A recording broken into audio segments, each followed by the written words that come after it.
The jury never saw the evidence that proved he was innocent, and by the time the truth came out, he had already lost 22 years of his life.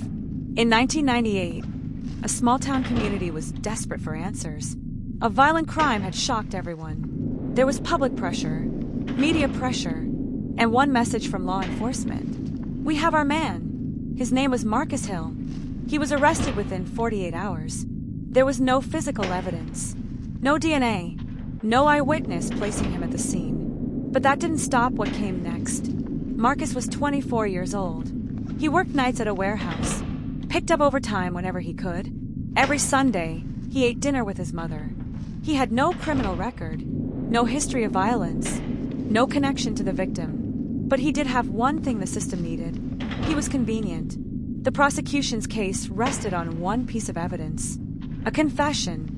After 14 hours of interrogation, no lawyer present, no recording of the full interview, just a typed statement, signed at 3:17 a.m. Marcus later said he signed it because he was told he would never see his family again if he didn't. The jury never heard that part. What the jury also didn't hear was that the crime scene fingerprints did not match Marcus. They belonged to someone else. That report existed. It was completed weeks before trial, but it was never presented in court.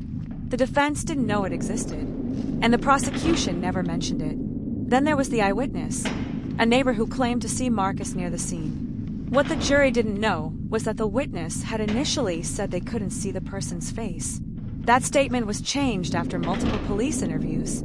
The original version was buried in case files. Again, the defense never saw it. Years later, a new attorney reviewed the case and found something else. Another man had confessed to the same crime while serving time in a different state. His details matched the crime scene. His fingerprints matched the evidence. That confession was documented and ignored. No follow-up, no investigation, no correction. Marcus remained in prison for another 9 years. By the time the conviction was overturned, Marcus was 46 years old. His mother had passed away. His friends had moved on. The job he once worked no longer existed. He walked out of prison with a plastic bag and $137 in gate money. There was no apology. There was no compensation. The prosecutor who handled the case was still practicing law. The court ruled that the crime never should have been tied to Marcus Hill. There was no retrial, no evidence left to support the conviction. 22 years for a crime that never happened. Do you think this was a mistake or a system that chose closure over truth?